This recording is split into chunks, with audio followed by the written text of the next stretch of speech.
Nós estamos na nossa sexta mensagem e caminhando já para a parte final da nossa série, Extra Extra, o mundo acabará amanhã de manhã.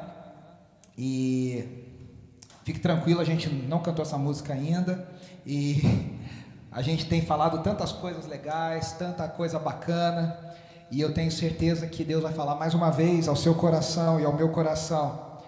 A gente também já está preparando aí a série de Advento, né, os 4 domingos antes do Natal. Então, com o coração também já olhando para isso, pensando nisso, a partir do dia 28 de novembro, e aí os 3 domingos de dezembro. Dia 19 de dezembro, nós vamos ter a nossa apresentação de Natal. O coral está a plenos vapores, ensaiando, animado. Se você ainda quiser participar, dá tempo, mas já está ficando cada vez mais difícil. Hoje a gente já pegou a segunda música inteira, né? Então, aí tem que correr um pouco atrás, mas ainda dá tempo.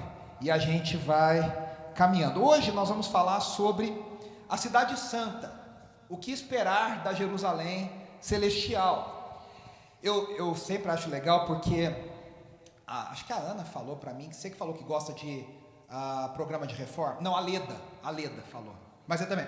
Todo mundo, aqui cá entre nós, né? Discovery Home and Health é um sucesso nas nossas casas, porque tem gente que mantém o plano de TV assinatura só para assistir o TLC, que é de comida, e o Discovery Home and Health, que é de reforma.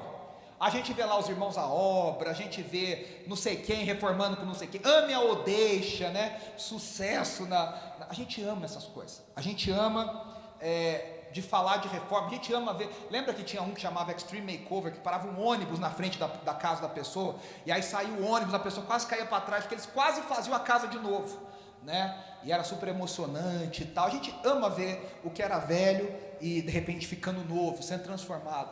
Ontem, Andressa e eu, depois de muito tempo, fomos passear no shopping, e já com decoração de Natal, já tudo, e a gente entrou numa loja de casa. Eu falei para a Andressa, sinal que a vida adulta chegou, é que você gosta mais de uma uma loja de decoração de casa, do que de loja de brinquedo, do que loja de roupa. A gente ficou lá feito 2 tontos. Ai, olha esse copo, nossa, olha essa vela, olha que não sei o que legal, né? E eu pensando, meu Deus, a vida adulta chegou para ficar, né? A gente gosta de ter sensação de coisa nova. A gente gosta do cheirinho do carro novo, a gente gosta do cheirinho de uma casa limpa, a gente gosta das coisas novas.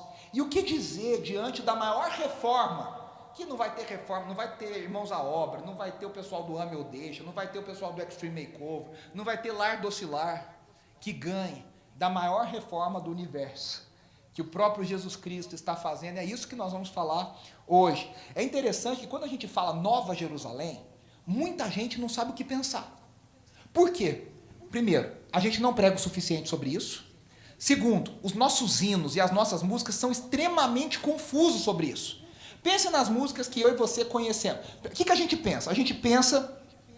Aqui, vou até botar uma imagem. A gente pensa num negócio meio assim, né? A Cidade de Ouro. Né? A Jeane Mascarenhas eternizou a música The Holy City, Cidade Santa. Dormindo no meu leito. É um negócio meio... um sonho, nem sonho encantador.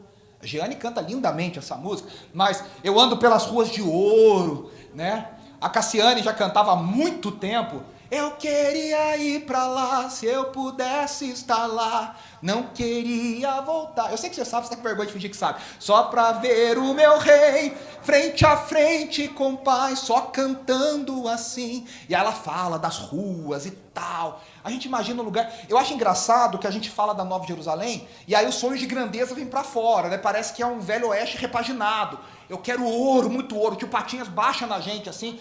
É rua de ouro, casa de ouro. E a gente pensa nas mansões. Os nossos hinos falam isso. As mansões celestiais. Os mais bobos falam até assim, né? Eu estou comprando um lote do lado da irmã não sei o que lá. Eu quero morar do lado do Billy Graham lá no céu. Eu quero comprar... Porque a gente pensa nas mansões. Você pensa, eu moro num apartamento de 40 e tantos metros, 50 metros, 30 metros. Lá no céu vou ter uma mansão. E não vai ter IPTU, não vai ter nada. Né? O Janires, do Rebanhão, já tinha escrito uma música. Ele fala, eu tenho uma casa no céu, você tem? Para morar para sempre com meu Deus. Isso é anos 80. O Janires era fora da caixa. Ele diz, lá eu não vou pagar aluguel, nem você. Lá não vai ter vizinho reclamando do aumento da gasolina. Ele escreveu isso em 84, parece que foi hoje. Não vai ter gente reclamando do aumento da gasolina. Não vai ter gente reclamando da inflação. E a gente pensa nessas coisas e eu falo, que bobeira, né? A gente com essas coisas, sonho de grandeza.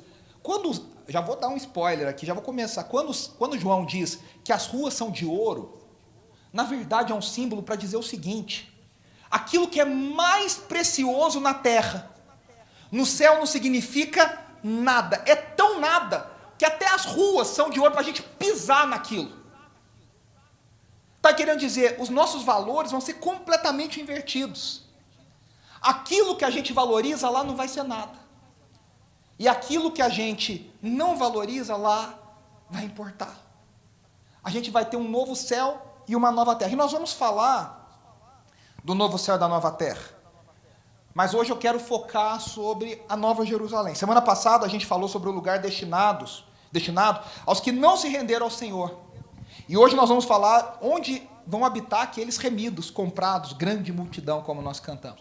Eu quero fazer só 2 pontos que eu falei semana passada, e é maravilhoso a gente ter o feedback e conversar. A Stephanie me deu feedback, a Andressa me deu feedback, a Ana me deu feedback, e eu recebi um feedback de um querido amigo, Matheus, que muitos de vocês conhecem, o Matheus Tolentino, ouve todas as mensagens, ele me trouxe uns pontos, eu achei muito interessante, eu falei, eu passei rápido. Stanley, você não anotou no teu caderninho, passou. Ele falou sobre 2 pontos que eu falei, puxa, eu podia ter esclarecido um pouco melhor. E eu quero começar esclarecendo. Primeiro, eu falei sobre a revelação geral e a revelação especial. Se vocês se lembram, eu falei que toda a humanidade é culpada porque Deus pode ser conhecido na revelação geral. Mas eu não deixei claro que é o seguinte, essa revelação na natureza, ela é suficiente para condenação. Ela não é suficiente para salvação.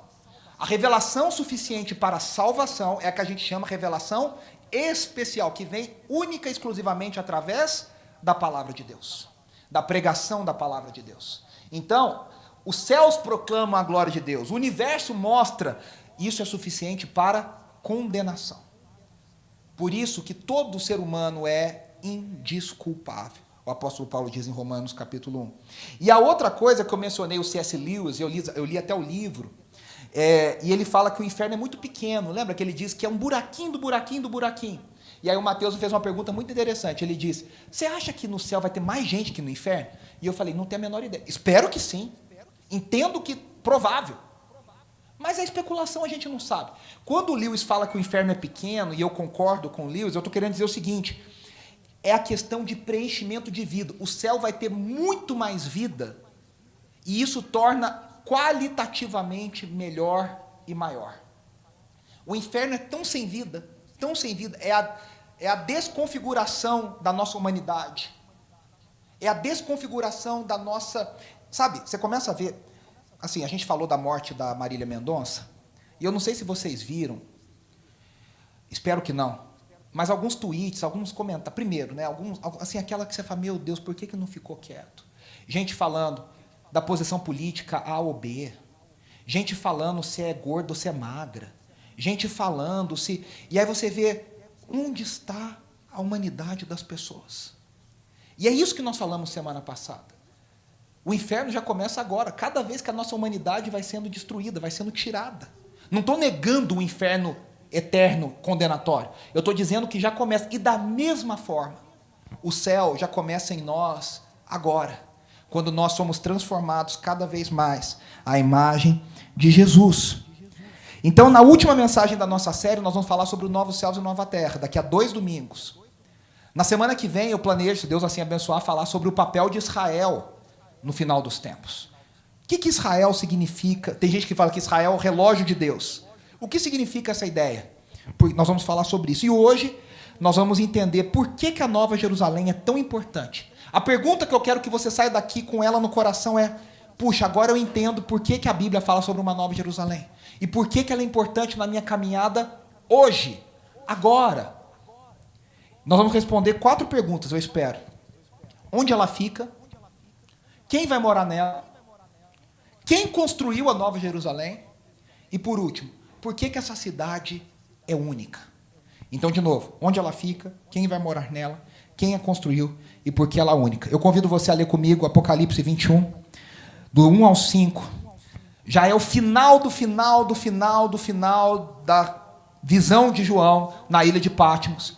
E o apóstolo João chega na conclusão do seu livro. Lembre-se que a gente falou que Apocalipse ele fala a mesma coisa de outras formas.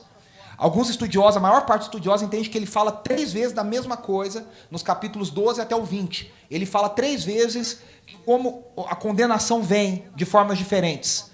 E aí ele chega no 21 e diz: então eu vi um novo céu e uma nova terra. Pois o primeiro céu e a primeira terra tinham passado e o mar já não existia.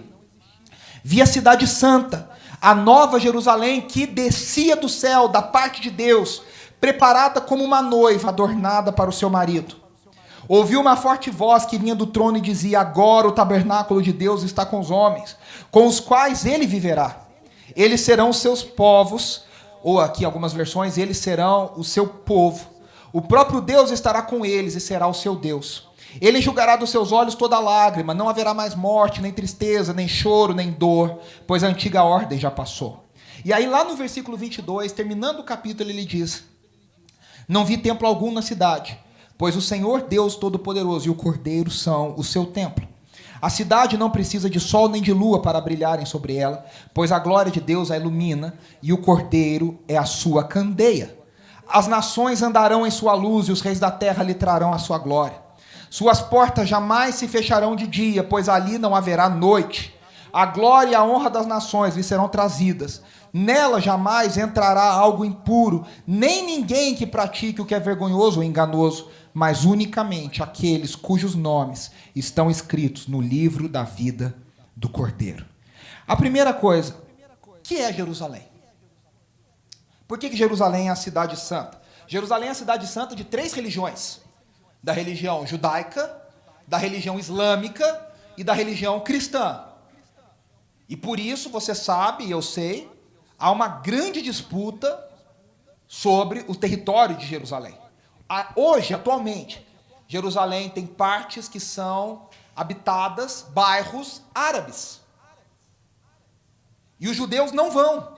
Se você já fez uma excursão para Israel e você vai, por exemplo, para Belém, para ver a igreja da Natividade, onde eles dizem que foi o lugar que Jesus nasceu.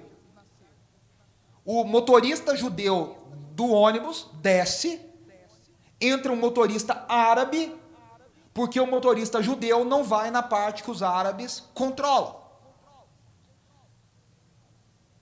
Há uma disputa pela cidade, e a grande pergunta é, por quê? O que Jerusalém representa na história? Jerusalém é a imagem central da habitação de Deus em meio ao seu povo. A maior figura da habitação de Deus no meio do seu povo é a cidade de Jerusalém, é o ápice. Por isso que ela é parte central das profecias escatológicas. Isaías fala da nova Jerusalém, Daniel fala de Jerusalém, Amós, Ageu, todos, Zacarias, falam de Jerusalém. E o Novo Testamento parece apoiar essa ideia. Por isso que os apóstolos falam tanto. Apóstolo Paulo, Pedro e João falam sobre Jerusalém. A grande pergunta é por quê? Jerusalém foi escolhida como capital de Israel por Davi. Davi se tornou rei primeiro das 2 tribos do sul, Judá e Benjamim. Depois ele foi aclamado como rei das 10 tribos, das outras 10 tribos, e aí ele unifica Israel como uma nação, e não mais como tribos. E Davi era um homem muito inteligente, muito dirigido pelo Espírito, e ele diz: eu preciso de uma nova capital. E aí ele percebe que Jerusalém é um lugar estratégico, por uma série de questões. Primeiro, questão geográfica. Jerusalém ficava num lugar bom no território, meio central, meio perto de todo mundo, e num lugar alto. Por isso que os salmos falam: subamos a Jerusalém, porque Jerusalém é no lugar alto. Isso significa que numa guerra ele teria vantagem sobre o inimigo. Ele teria vantagem para descer. Sempre, já diz o ditado, para baixo todo santo ajuda, né? É um consenso popular de que se você está em cima, você está em vantagem sobre um momento de fuga, de guerra, de crise. E aí o que Davi faz? Essa cidade não estava lá vazia à venda. Não estava lá um corretor imobiliário fazendo visitações para ver quem queria a cidade. Ela era uma cidade habitada. ela já tinha uma muralha. Davi entra pela cidade, os seus homens, por um túnel de água, e ele toma a cidade dos jebuseus.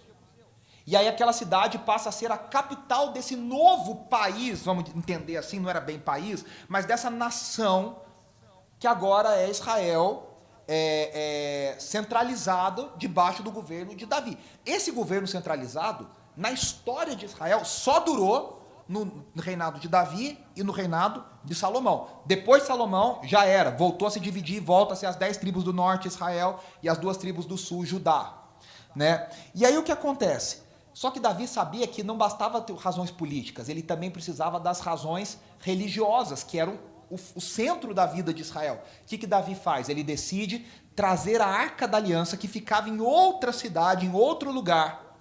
E Davi tem uma revelação, e é interessante, porque os salmos falam, Deus escolheu Jerusalém como sua morada. Mas se você lê o relato de Crônicas e de Reis e de Samuel, parece que Davi que teve a ideia de falar, eu vou trazer a Arca da Aliança. E aí você pergunta, quem teve a ideia? Foi Deus que escolheu ou foi Davi que teve a ideia? As duas coisas, porque são duas perspectivas diferentes do mesmo fato. Deus se agradou, Deus quis, Davi também entendeu, percebeu, e ele traz a Arca da Aliança, você lembra da história, ele traz no carro de boi, os bois tropeçam, a arca vai cair, Uzá coloca a mão, Uzá que cresceu com a arca dentro da casa dele, ficou 30 anos dentro da casa dele, ele bota a mão, a arca, ele morre fulminado.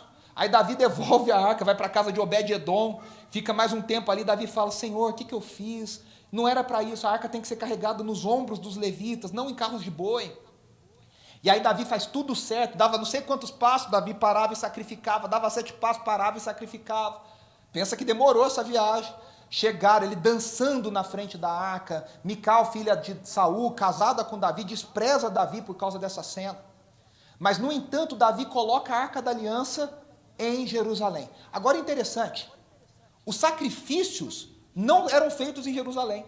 Nessa época, os sacrifícios continuavam sendo feitos no tabernáculo, e somente a Arca da Aliança estava em Jerusalém. O que Davi faz? Davi constrói uma tenda, era uma tenda, coloca a Arca da Aliança no meio, e é interessante, né, porque ali não tinha Santo dos Santos, não tinha cortina, não tinha nada, e as pessoas, os levitas ficavam em torno da Arca da Aliança, e eles adoravam a Deus diante da arca. Foi nessa hora que o culto passou a ter música. Antes disso, não havia música no culto do sacrifício em Israel. O pessoal fala, os levitas são músicos. De Moisés até Davi, música zero. Era sacrifício, banha, gordura, sangue, osso, era isso. Fogo, lenha, faca. Davi, então, traz esse culto musical, porque ele era um músico, e ele coloca essa arca.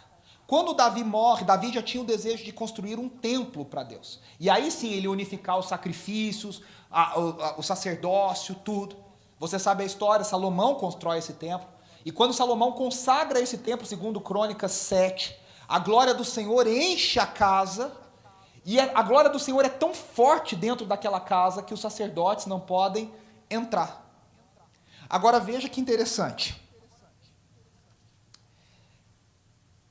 A Arca da Aliança, Jerusalém foi invadida pelos babilônicos. A Arca da Aliança foi destruída, a gente não sabe o que foi feito com ela. Ela sumiu.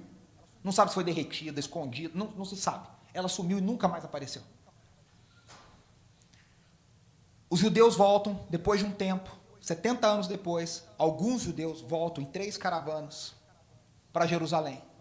Mas fica uma sensação de que aquela cidade, mesmo sendo não experimenta mais a glória que ela já teve. Aí vocês se lembram que lá em Ageu há a reconstrução do templo. E as pessoas choram. Alguns dizem que eles choram porque a arquitetura do templo não era tão bonita. Eu acho que não tinha um senso arquitetônico tão apurado para chorar diante de uma obra arquitetônica. Na minha opinião, faz muito mais sentido as pessoas chorarem porque a Arca da Aliança não estava ali. Elas falam, o templo está aqui, mas a Arca da Aliança não está. E aí Deus levanta o profeta Ageu.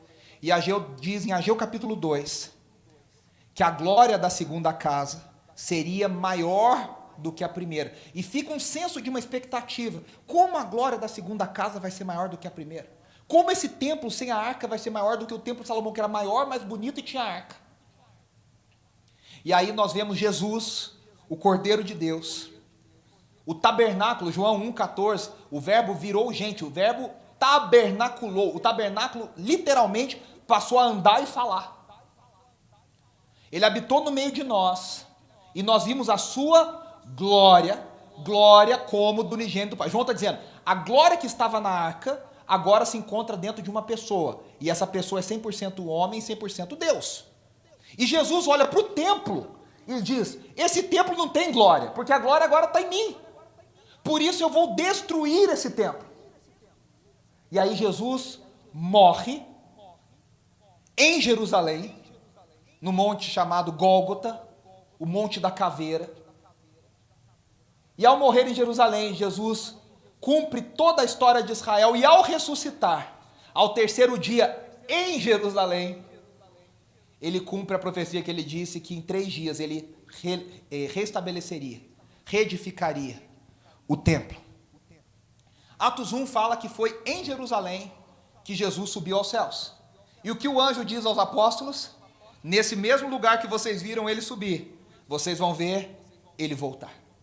Só por isso, Jerusalém é um lugar amado, odiado, amado por aqueles que amam a Deus, odiado por aqueles que odeiam o reino de Deus, e um lugar de disputa.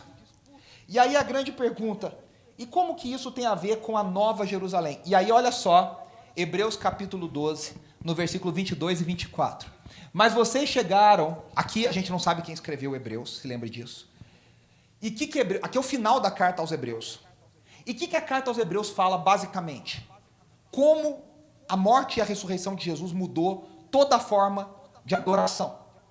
Nós estamos falando do templo, nós estamos falando de tabernáculo, nós estamos falando de adoração, de sacrifício, de perdão de pecado, de confissão. E o autor de Hebreus tem uma mensagem, ele está dizendo, a nova aliança estabelecida em Jesus é muito maior e muito melhor do que a velha aliança. Por isso, esqueçam as coisas que passaram. Por isso, o primeiro versículo de Hebreus diz, Deus nos falou de muitas formas no passado, mas agora Ele nos falou através do seu Filho. E quando Ele faz isso, Ele está dizendo, o Filho, sabe quando na internet o pessoal coloca assim? Filho, maior, maior, maior, maior, aí o pessoal põe, eu vi até um tweet esses dias, abismo, outros profetas. O Filho é infinitamente maior do que os profetas. E aí ele está dizendo, o que o Filho estabeleceu, que é maior do que a velha aliança? Como é a adoração da nova aliança? Como que o povo adora? E aí ele chega na conclusão, a carta aos Hebreus é linda, poderosa, difícil, mas quando a gente chega no capítulo 12, ele fala para a igreja agora, vocês, ele acabou de falar do Sinai, aí olhou para o Sinai, lá no Êxodo, com Moisés, e Deus desceu no Sinai, e foi um espetáculo horrível, fogo, massa, trovão, barulho. Moisés falou, vamos lá, gente. O povo falou, vai você, fica à vontade, pode ir, a gente está aqui orando por você, aleluia. Né? Porque o povo... E aí o autor de Hebreus diz, mas vocês, igreja da nova aliança, vocês chegaram ao Monte Sião. Cantamos, Monte Santo de Sião. A Jerusalém celestial. Celestial, ele está dizendo, não a Jerusalém que vocês conhecem. Há uma nova Jerusalém. A cidade do Deus vivo. Chegaram aos milhares de anjos em alegres reuniões. A igreja dos primogênitos, cujos nomes estão escritos nos céus. Vocês chegaram a Deus, juiz de todos os homens, aos espíritos dos justos aperfeiçoados, a Jesus, mediador de uma nova aliança, e ao sangue aspergido, que fala melhor do que o sangue de Abel. Quando eu leio isso aqui, eu me lembro de uma canção chamada Holy Ground, foi feita a versão pelo Renascer Praise, no Renascer 7, no ano 2000, que eles cantam, todos nós estamos no santo lugar, e existem anjos aos milhares. Em inglês fala, all around, por todo lugar, ao redor. Existem anjos aos milhares. A grande pergunta é, onde fica a Nova Jerusalém? Onde fica? João diz lá em Apocalipse 21, que a gente leu no versículo 2, na parte A, vi a cidade santa, a Nova Jerusalém, e ele dá uma pista, essa Jerusalém vem da onde? Que descia do céu. A Nova Jerusalém, ela é chamada por vários outros nomes, e só no texto de Hebreus, ela é chamada de 3 nomes. Vamos mapear? Monte Sião, Jerusalém celestial e cidade do Deus vivo. Todas essas coisas estão falando da mesma cidade. Da mesma cidade. Esse é o Monte Sião atualmente, em Jerusalém. O Monte Sião é primeiro, o nome Sião aparece 150 vezes na Bíblia. E ele significa fortaleza. Por quê? Você vê, é um lugar elevado, era um lugar estratégico. É um monte na cidade de Jerusalém. Era onde Davi construiu a sua cidade. E aí a Bíblia de Genebra diz que originalmente esse nome designava, olha, uma colina fortificada, ou seja, com muros, na extremidade sul da Serra de Ofel. Posteriormente, preste atenção, o nome veio a ser usado para indicar toda Jerusalém. Então, Sião passou a ser usado para designar Jerusalém, uma montanha que às vezes está falando da cidade inteira. E tem mais, tem lugar no Antigo Testamento que Sião é sinônimo de todo Israel, de todo o povo de Israel. E aí, em resumo, as palavras Sião e Jerusalém são usadas intercambiavelmente, muitas vezes. Os profetas podem dizer Jerusalém ou Sião, estão dizendo a mesma coisa, para indicar esse monte na cidade de Jerusalém, para indicar a própria cidade de Jerusalém e para indicar todo o povo de Israel. E aí João diz, a cidade que descia do céu. O autor de Hebreus diz por isso que ela é a cidade celestial, a Jerusalém celestial. Agora preste atenção. À medida, a gente trabalha com um conceito na Bíblia chamado revelação progressiva. O que significa isso? Significa que o entendimento nosso sobre o plano de Deus vai se tornando cada vez mais claro. Significa que a igreja do Novo Testamento tem mais revelação do que os profetas do Antigo Testamento. Porque isso vai se tornando cada vez mais claro. À medida que as coisas foram se tornando claras, a gente percebeu que a Jerusalém terrena era uma sombra de uma verdadeira Jerusalém. A gente pensa ao contrário, a gente pensa, tem uma cópia espiritual da Jerusalém. O que o autor de Hebreus está dizendo é o contrário. A verdadeira Jerusalém é a lá de cima. E a Jerusalém aqui de baixo é uma cópia dessa Jerusalém. Ela aponta para essa, ela é um tipo, um arquétipo que aponta para Jerusalém celestial. Aí você fala, essa cidade celestial, ela é espiritual? Não. Ela é uma cidade física. Ela é espiritual, porque tudo é espiritual. Mas ela tem fisicalidade. Olha o que diz Isaías 35:10. E os que o Senhor resgatou, voltarão, entrarão em Sião. Como é que você entra num lugar que não existe? Entrarão em Sião com cantos de alegria, duradoura alegria coroará suas cabeças, júbilo e alegria se apoderarão deles, e a tristeza e o suspiro fugirão. Então, a grande questão é que Sião, a Jerusalém celestial, ela é celestial, mas ela é física, ela é real, ela é verdadeira. Por isso que Hebreus 12 diz, vocês já chegaram a Jerusalém celestial. E aí você fala assim, mas se é do céu, como é que é isso? Por quê? Porque a gente tem uma dificuldade. A gente acha que céu e terra são coisas separadas. São lugares separados. Por isso que a gente fala, descia, então ela está descendo. O descer é só para a gente entender. Não significa, eu já disse isso, que o céu é lá em cima e o inferno é lá embaixo. Significa que céus e terra são realidades separadas. Você quer que eu dê um exemplo para vocês? No Éden. O Éden era céu ou era terra? O jardim do Éden. Gênesis 2. Céu ou terra? As duas coisas. O que tem no céu? Que designa céu como céu? Deus. Anjos. O Éden diz que Deus passeava no jardim. Gênesis 2 diz isso.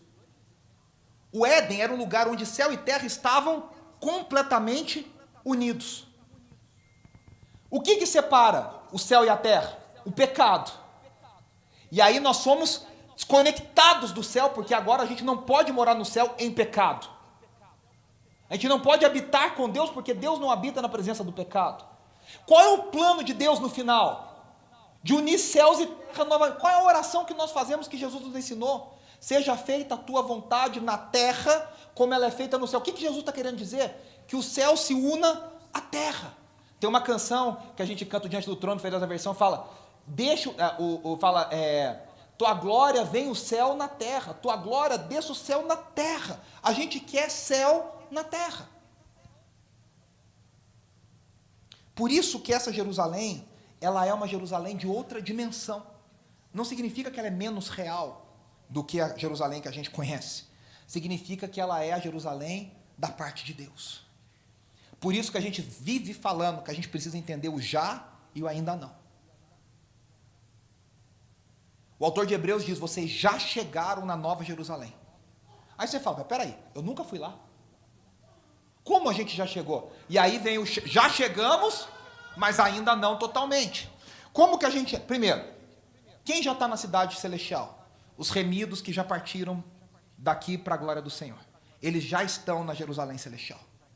Segundo, os remidos adoram espiritualmente nesse lugar. E na vinda do Senhor, isso vai se tornar uma só realidade. Na parousia, no dia do Senhor, no último dia.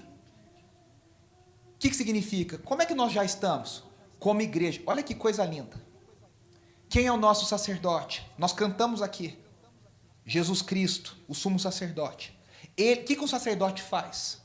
Ele representa. Eu e você não entramos ainda na Nova Jerusalém. Por quê? Porque nós ainda não morremos. Nós ainda estamos do lado de cá. Mas Jesus, o ressurreto, ele morreu, ressuscitou, e o novo corpo dele permite que ele viva na Nova Jerusalém. Nós estamos na Nova Jerusalém, com Jesus Cristo, nosso sumo sacerdote, nos representando ali. Por isso que Jesus diz, quando 2 ou 3 adorarem em meu nome, estiverem reunidos em meu nome, eu estarei no meio deles. Só que se ele está no nosso meio, nós estamos na Nova Jerusalém.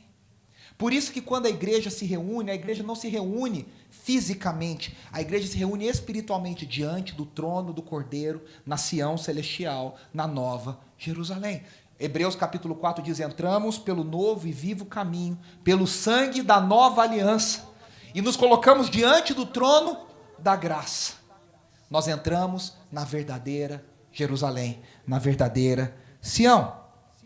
Primeira pergunta, onde ela fica? Ela fica nos céus. Mas o plano de Deus é que os céus se unam à terra no último dia. Terceira pergunta. Na verdade, a segunda pergunta. Quem habita nela? Terceiro ponto. Quem habita nela? E aí tem uma figura aqui, e eu vou ampliar ela para vocês verem melhor, ver se a gente consegue enxergar melhor. Aqui, Hebreus 12 está dizendo, vocês não estão no Monte Sinai mais.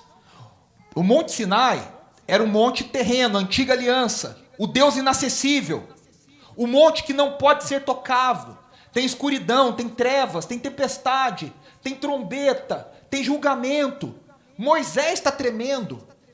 Aí ele fala, vocês estão chegando a Jerusalém celestial, ao Monte Sião, o Monte Celestial, a nova aliança, o Deus acessível através do sangue de Jesus. Quem habita? Primeira coisa, Apocalipse diz, a cidade que desce dos céus, preparada como uma noiva adornada para o seu marido. Ninguém casa com uma cidade, concorda comigo?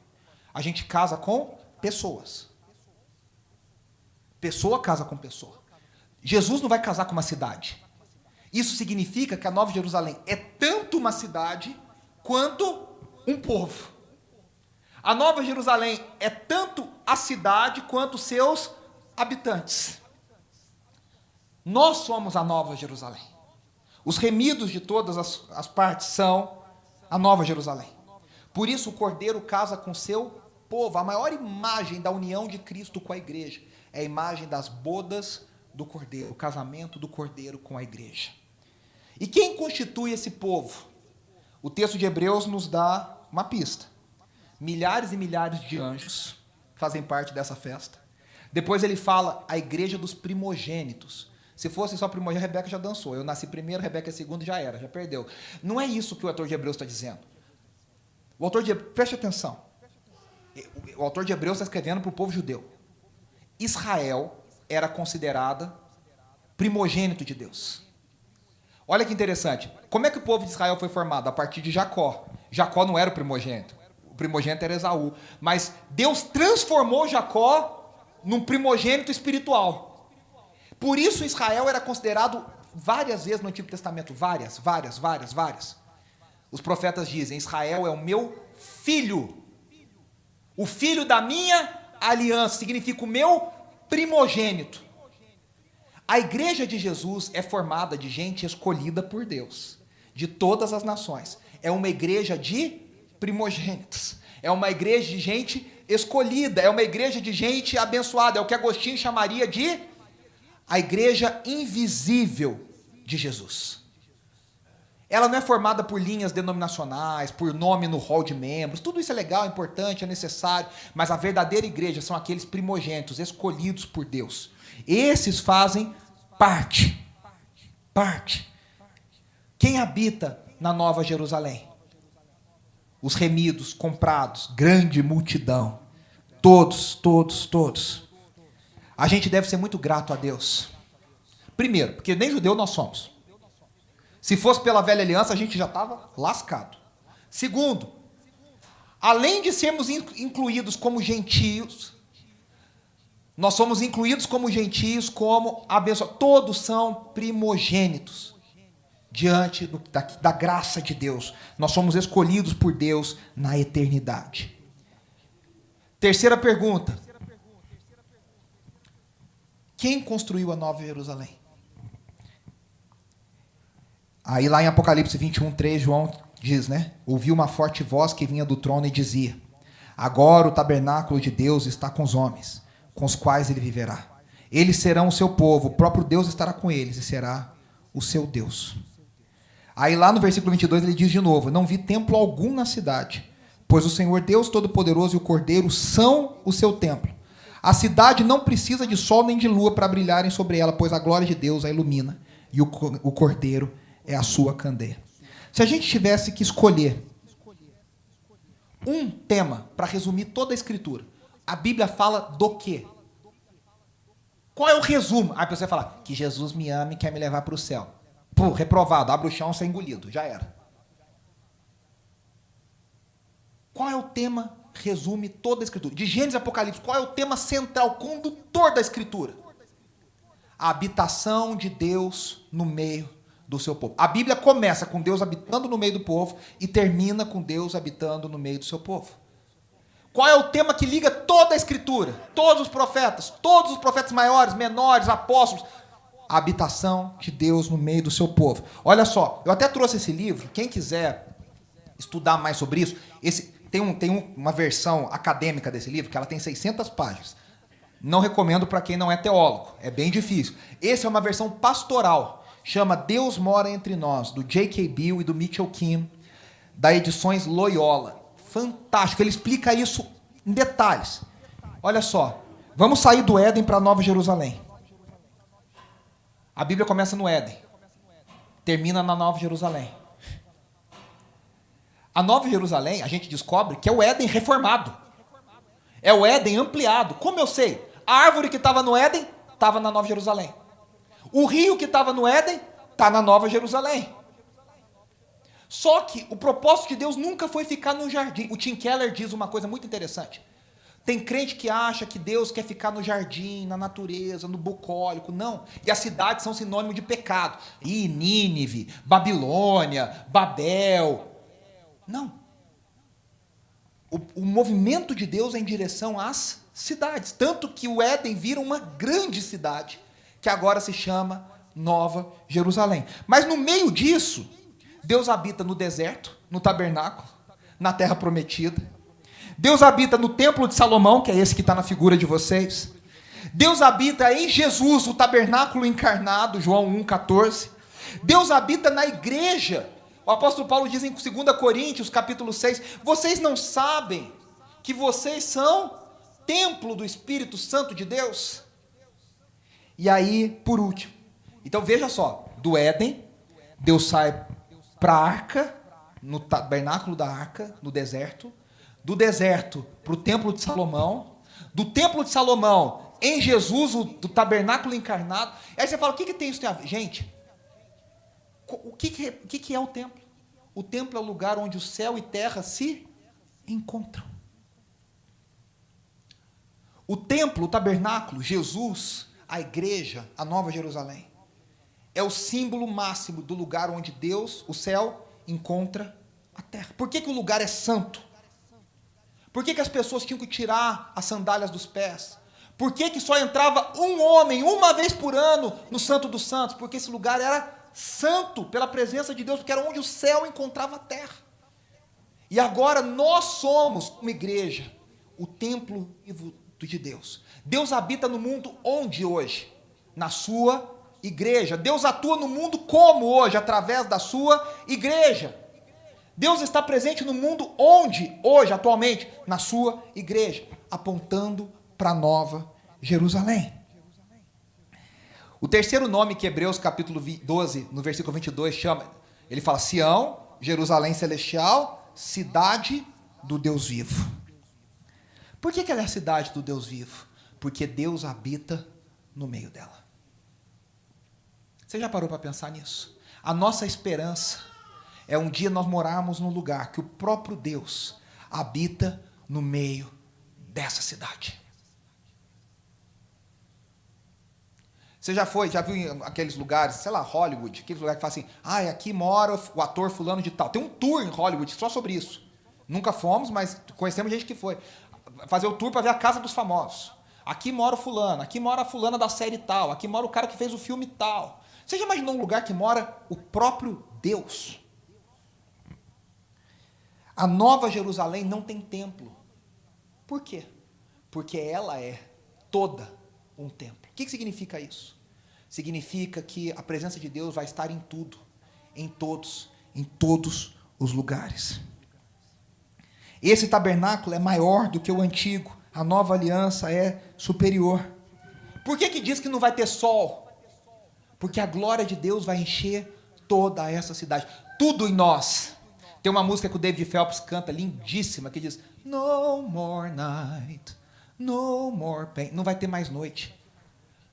Por quê? Porque a noite significa trevas, escuridão, incerteza, medo. O que João está dizendo para nós é, não haverá medo, não haverá sofrimento, não haverá incerteza. A glória do Senhor vai brilhar toda hora, vai ser como se fosse dia. Não vai ter nada que a gente vai conseguir esconder, vai ser tudo às claras, tudo aberto. A glória do Senhor vai permear todas as coisas. Por isso que o ouro nessa cidade não vale nada, por isso que ela está no chão. Porque a glória do Senhor é o que realmente vale, é o que realmente interessa. A grande questão é, por que a gente não entende que a gente um dia vai para lá, mas a gente já chegou lá, espiritualmente? Isso já interessa para nós hoje. E a última pergunta, por que a Nova Jerusalém é única? A Jerusalém terrena, que viveu tudo o que a gente falou, tudo, ela foi julgada pelos seus pecados. Nós já falamos, Jerusalém foi destruída no ano 70 depois de Cristo, pelo general Tito. Jesus, quando estava em Jerusalém, em Mateus 23, um pouquinho antes de falar tudo que ele fala sobre o final dos tempos, em Mateus 24 e 25, ele diz, Jerusalém, Jerusalém, você que mata os seus profetas. Jerusalém, ele lamenta Jerusalém. E essa Jerusalém que matou os seus profetas foi julgada pelos seus pecados e ela foi destruída. Ela ficou em frangalhos. Mas a Nova Jerusalém é chamada da cidade santa. Por que ela é santa? Santa significa única. Única do tipo. Não há outra igual. Não tem outra cidade igual na história, igual a Nova Jerusalém. Por quê? Desde o relato de Gênesis. Eu botei uma foto aqui de Babel. Uma foto não, né? Uma ilustração, não tem foto. Uma ilustração da Torre de Babel. Para ver se vocês estão ligados. O que Babel representa? O homem dizendo para Deus, eu não preciso de você, eu vou chegar até os céus, sozinho. A Nova Jerusalém é oposta a Babel. Se Babel é o ser humano dizendo, eu não preciso de Deus, eu chego até o céu sozinho, a Nova Jerusalém é Deus dizendo, você não consegue, eu preciso descer até você. É Deus dizendo para nós, a esperança da Nova Jerusalém é Deus dizendo para nós, filho, filha, você não consegue. Se depender, você pode ter o motivo religioso melhor, você pode tentar, você pode fazer jejum, você pode orar, você pode ser bonitinho, você pode dar oferta, você pode ser o melhor dizimista da igreja. Pelas suas forças, você não consegue chegar ao céu. Aqui é legal nessa figura porque a descrição de João é de uma cidade quadrada. É porque João está falando, ecoando Ezequiel. Lá em Ezequiel, várias vezes o anjo fala para Ezequiel, mede a cidade. E aí ele pega uma trena bem grande e vai medindo. O que significa medir a cidade? Significa dizer que Deus tem o controle de cada pedaço. Nada dela vai acontecer, não vai fugir do controle de Deus. Aqui é autonomia humana. Aqui é a soberania divina. Aonde nós queremos habitar, meus irmãos? A gente quer habitar no lugar que a gente fala para Deus, pode deixar que eu consigo, eu chego até aí. Eu vou até aí. Eu jejuo, eu oro, eu leio a Bíblia, eu faço oração bonita, eu acho que com isso eu estou ganhando meus tijolinhos celestiais. Tem gente que fala isso, né? Você está juntando tijolinho lá no céu. Ah, bobeira. Porque essa cidade que foi construída pelo próprio Deus, Hebreus diz que o próprio Jesus é o arquiteto e construtor dessa cidade. Ele mostra para nós que essa cidade tem que descer até nós pronta, não tem nada que eu e você possamos fazer. Ela já vem pronta. Ela já vem pronta. Por isso que Hebreus diz que quem habita nessa cidade são os justos aperfeiçoados. Eu e você, em pecado, não podemos habitar nessa cidade. A gente só pode habitar nessa cidade quando a gente for perfeito. A luz do justo é como a luz da aurora, que vai brilhando cada vez mais, até se tornar dia perfeito. Eu e você só entraremos lá quando não houver mais pecado em nós. Isso só vai acontecer de duas formas. Quando a gente morrer e for transformado. Ou quando a gente ainda estiver vivo e Jesus voltar e nós formos transformados. Os pecadores não entrarão nela. Lá em Apocalipse 20, a gente não leu por causa do tempo. Lá no 27, não, diz, a gente leu, no último versículo diz, nela jamais entrará algo impuro. Os impuros já são condenados no inferno. A Nova Jerusalém vai ser um lugar de santidade, de pureza, de alegria, de bênçãos. O grupo Elo, em 1976, gravou um disco chamado Calmo, Sereno e Tranquilo. E tinha uma música chamada Santo Lugar. E o Paulo César que compôs essa música dizia, no lugar, santo lugar, onde o inimigo ausente estará, face a Cristo verei, e muitos verão. Ele começa a música, né, dizendo, há de ter um lugar onde lágrimas não rolarão, fracassados dias maus, da vida em caos jamais terei, pois no lugar, santo lugar, aí vem, onde o inimigo ausente estará. Nesse lugar, a presença de Deus estará plena. E aonde a presença de Deus está plena, não há lugar para o pecado. Não há lugar para a morte, não há lugar para a tristeza, não há lugar para mais nada.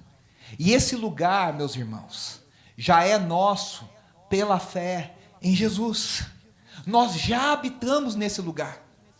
Nós já vivemos. A gente não nega a tristeza, a gente não nega a morte, mas a gente traz à memória que nós já vivemos num lugar, nós já temos esperança, nós já somos parte desse lugar. Nesse lugar, a lei do Senhor será ensinada. Isaías 2 diz, 2:2, nos últimos dias, o monte do templo do Senhor, Sião, será estabelecido como principal, será colocado acima das colinas, e todas as nações correrão para ele. Virão muitos povos e dirão, venham, subamos ao monte do Senhor, ao templo do Deus de Jacó, para que ele nos ensine os seus caminhos, assim andemos em suas veredas. Pois a lei sairá de Sião, de Jerusalém virá a palavra do Senhor. A Nova Jerusalém nos lembra que nós devemos morar, viver, habitar, caminhar debaixo da palavra do Senhor. Só para a gente rememorar e lembrar. Onde ela fica? Nós aguardamos o dia que o céu se unirá à terra. Essa é a nossa esperança. Onde ela fica? Ela fica nos céus. Mas a gente aguarda o dia que o céu vai se unir à terra. É isso que a gente diz, Maranata, a hora vem, Senhor Jesus. Quem vai morar nela? A gente precisa se lembrar que o maior desejo de Deus é habitar no meio do seu povo. E Ele já habita como a sua igreja. De novo, eu quero que você saia daqui entendendo que a Nova Jerusalém é uma esperança futura, mas ela é uma esperança presente. Ela é uma esperança para o hoje, para o agora, para a tua segunda, para a tua terça, para a tua quarta. Porque ela já é uma realidade, ainda não em plenitude. Quem construiu? O nosso Deus que cuida. Nosso Deus é tão cuidadoso que Ele está construindo uma cidade para nós. Isso nos mostra que o Deus provedor está preparando um lugar para habitarmos com Ele. Esse é o Deus que cuida de mim e de você hoje, agora, nesse momento. Ele é tão cuidadoso que Ele já está pensando na nossa morada eterna. E por último, porque ela é única. E aí eu me lembrei de uma frase do querido Marcos Almeida que diz: toda dor é por enquanto. Toda dor é por enquanto. É uma música do Marcos. Toda dor tem fim. A morte um dia morrerá. Toda dor é por enquanto. Essa é a nossa esperança. Nós viveremos com Cristo para sempre.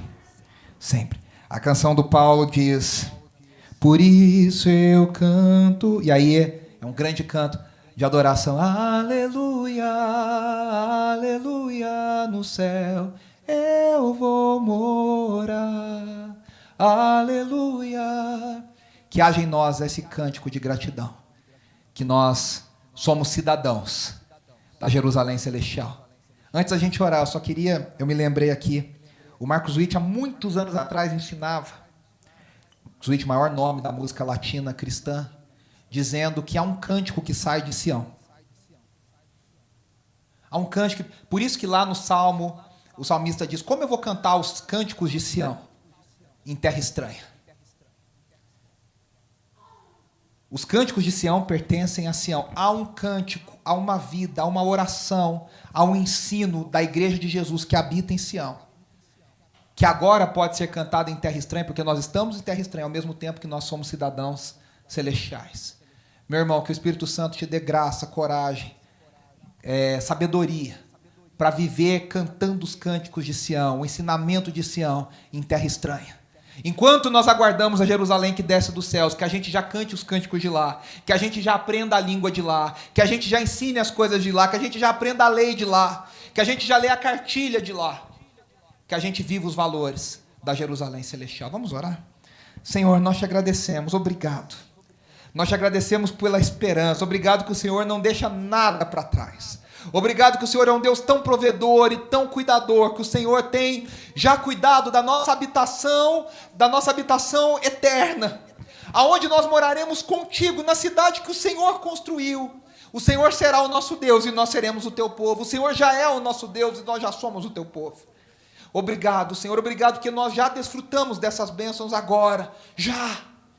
Que nós possamos viver como cidadãos da Jerusalém Celestial, hoje, em São Paulo, no Brasil, que nós possamos fazer a diferença e abençoar as pessoas, abençoar as nações, abençoar os vizinhos, abençoar as pessoas que convivem conosco, a nossa família, porque nós somos governados por leis que vêm de um outro lugar, nós somos ensinados por uma lei que vem de outro lugar, nós vivemos numa terra,